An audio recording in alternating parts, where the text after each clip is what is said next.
আসসালামু আলাইকুম ভিউয়ার্স। তো রকি রেবিট এনিগমা কীভাবে সলভ করবেন সেটা আপনাদের সাথে শেয়ার করব। চলুন যাওয়া যাক। ফার্স্ট অফ অল আমরা মাইনে ক্লিক করে দেব। এখন এনিগমাতে চলে যাব।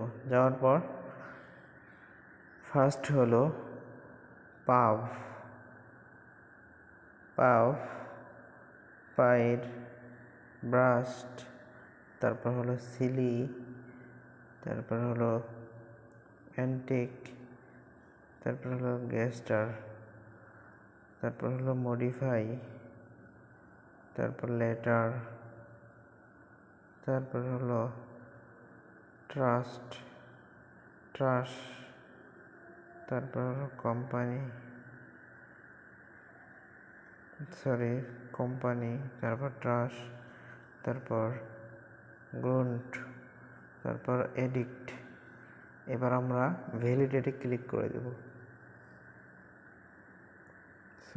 এই যে ট্রাশটা উপরে হবে, কোম্পানি নিচে হবে। এবার ভ্যালিডেটে ক্লিক করে দেব। দেখেন অলরেডি ডান। এবার আমরা ক্লিক করে নেব। তো নিয়মিত রকি রেবিট এনিগমার ভিডিও পেতে চ্যানেলটি সাবস্ক্রাইব করে রাখুন, অবশ্যই মাস্ট বি।